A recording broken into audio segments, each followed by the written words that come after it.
I got up this morning, I put the light on, and I know instinctively that once I flip the switch, the lights will go on.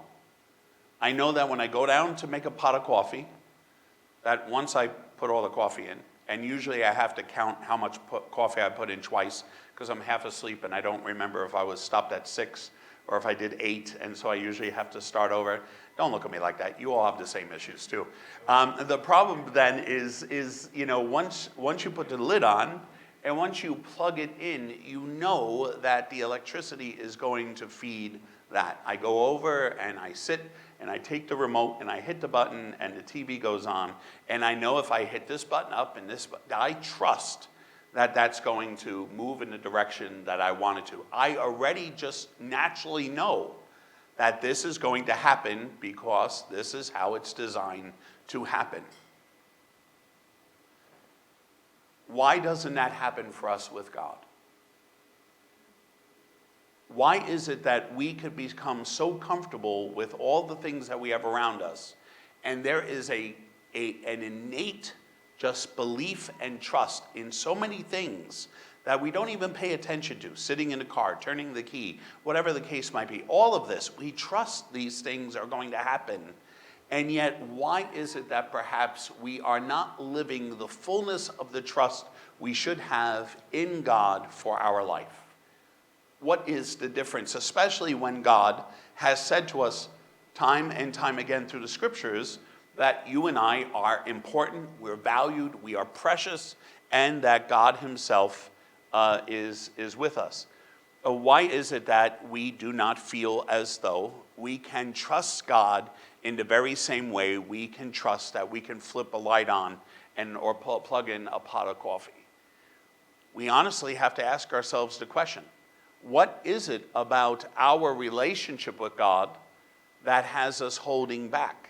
What is it that stops us from fully trusting that God is present, God is working for us, God is with us? Because isn't that really what it's all about?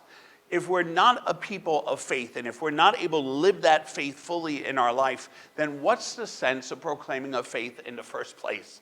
What's the sense of talking about a relationship with God if we're not willing to try and engage in a relationship with God? What I found the other night in this conversation at the gala was that, the person that I was talking to clearly never had a profound, direct, one-on-one relationship with God.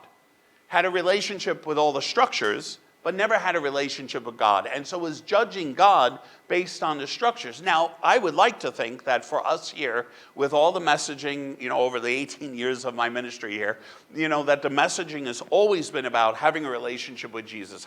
And I'm not saying that's easy, but no relationship's easy. Even the ones with people sitting next to us and marriage and whatnot. I mean, we're all in relationship one with another, and those relationships take time and cultivation and work. But why is it that with God, we're not willing to put in the work? Do we not trust?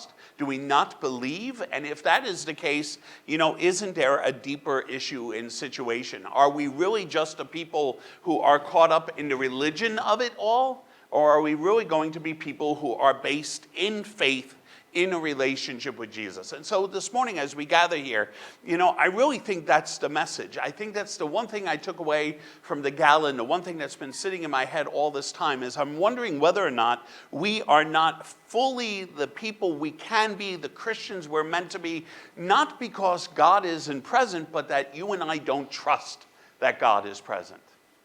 That you and I lack the trust.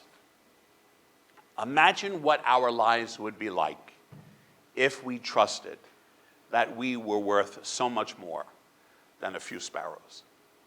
God bless you. Hi, just wanted to thank you so much for watching the video. We hope that what you're coming away with is inspirational and a guide for your life. We're really glad you could be part of our community. Please be sure to like and subscribe to this channel so that you can be continually updated with our new music videos, our new sermons, our new services that are published, so that you could stay connected with us. Thanks so much again. God bless you.